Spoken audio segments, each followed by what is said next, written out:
All right, out cutting more hay, and this field is 140 acres, a little bigger.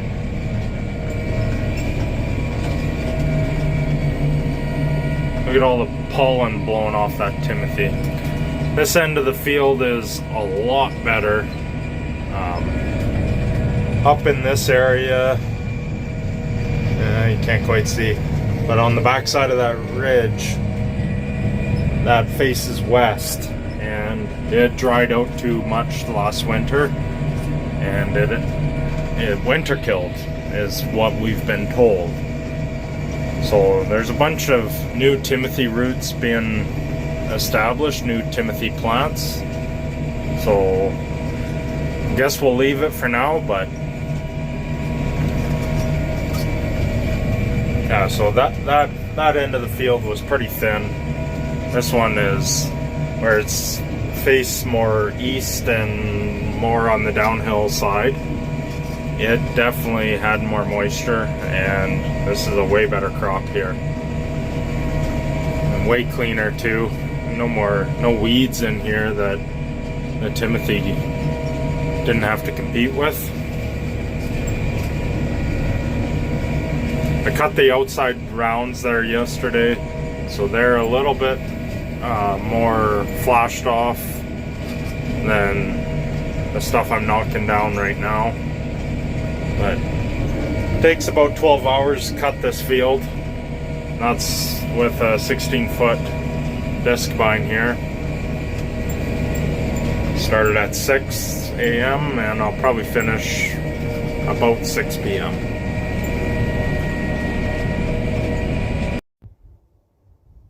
Okay, we currently got about half our Timothy acres cut.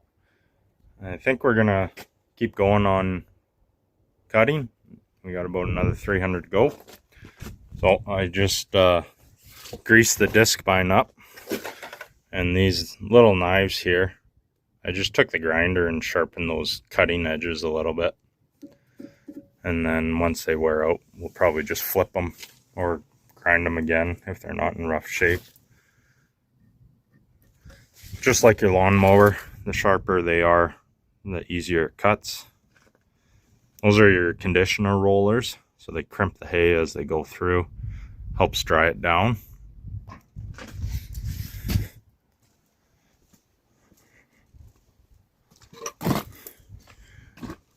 And then these are your drive boxes.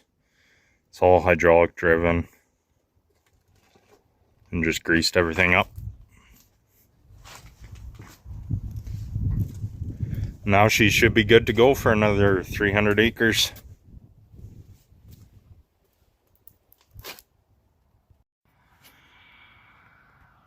This is the small square bale field. See, my dad's coming up with the bale wagon right now. The rake and that's a tandem bale hitch. There's two balers behind that 7200. Give you a better view of that later on.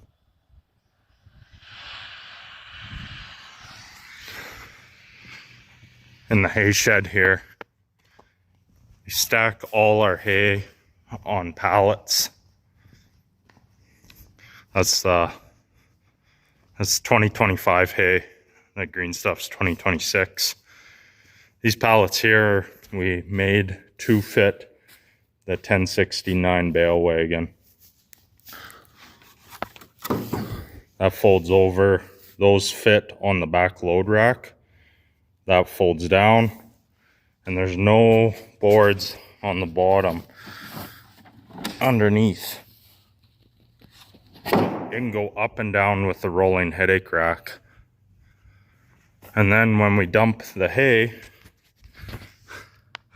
it's all off the ground by 4 inches.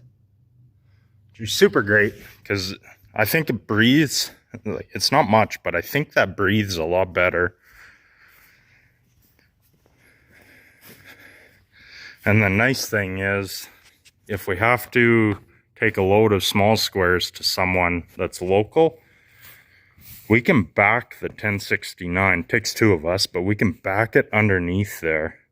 And we can actually take a load of small squares, retrieve a load of small squares with the bale wagon.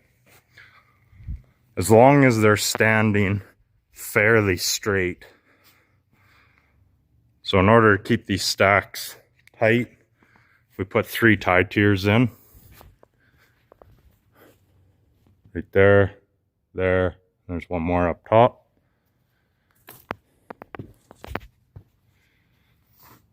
And that just keeps it nice and tight. Nice tight stack. I can just lay a string line out here so we can keep the stacks nice and straight and we don't screw ourselves getting in here.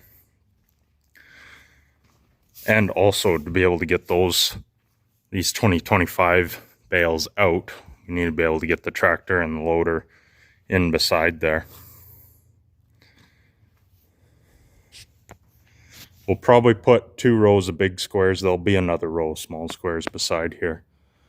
That field normally takes about 2 rows, 2 and a bit rows in the shed here.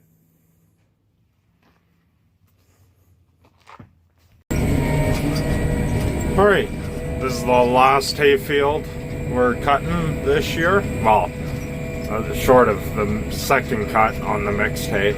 This is the last Timothy field. This one is 300 acres. There's some winter kill in this field. It looks like it's coming back. That would be all new growth coming in there. This field's 300 acres and it's about a mile long.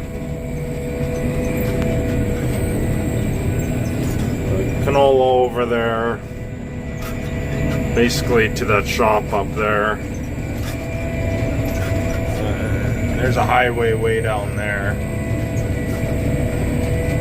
And there's about 3/4 of a mile behind me. There's some more winter kill. This end of the field is a little rough with the damage of the winter kill. Once I get from there over, I think it looks better from the cab. There's spots in here where I'm hoping is a 3-ton crop. We did bale some yesterday, 60 acres, and we got about 4 bales an acre. The bales are 1,100 pound bales, so that would be about 2 ton an acre. Not very great, but still profitable. 3 ton an acre is kind of the bumper crop, the 100 bushel wheat, if you want to call it that. The bales are still out in the field. I left them out overnight to cool down, and then I'll get busy stacking them as soon as somebody comes spells me off of this disc vine here.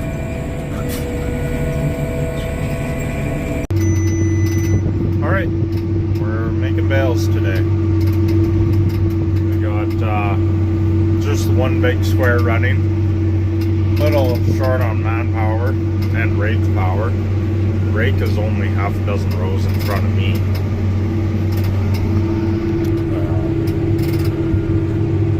Right over there is the... where is she? There she is. Making small squares over there. Bale wagon's working back there. Pretty hard to see through the dirty windows.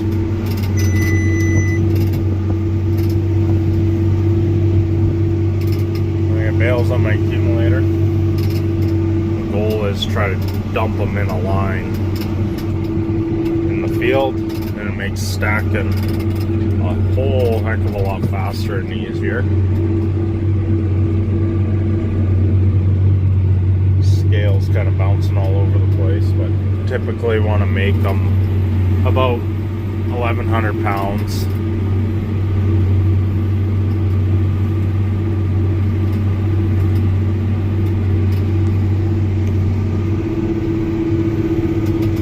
Nice looking hay, nice and green.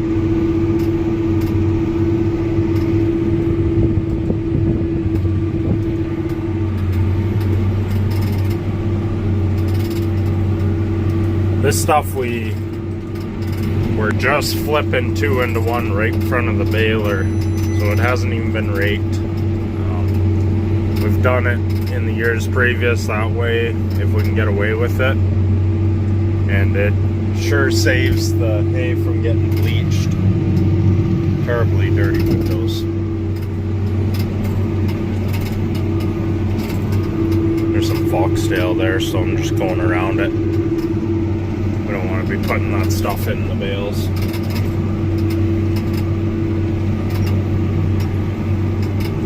And nothing's wrong with those swaths. They're just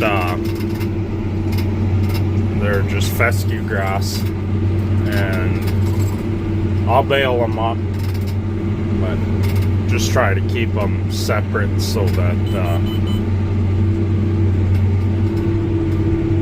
we have fescue bales and Timothy bales. Alright, it's the next day. Just working on tarping the stacks here.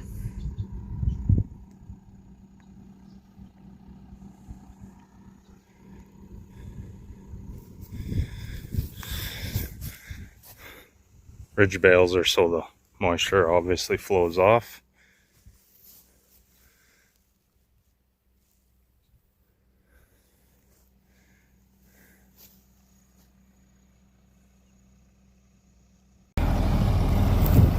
Alright, just out picking the bales with the bale truck here. This is something that me and my dad have built together. The back end of the truck is from a Inland 4000, I think, bale wagon, but heavily modified now. So 20 bales, the back half will stand up, and it'll stand 10, and then I push it back, and then another 10.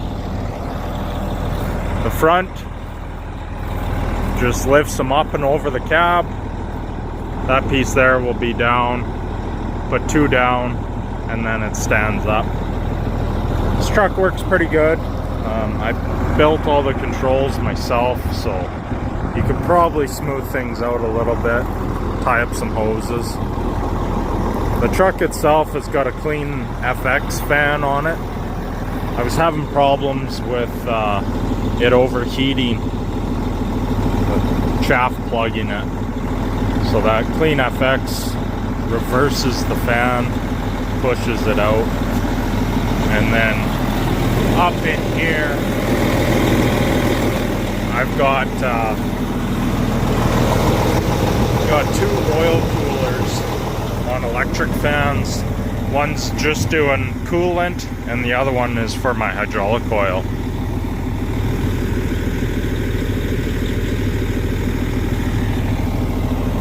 Thanks for watching, everyone.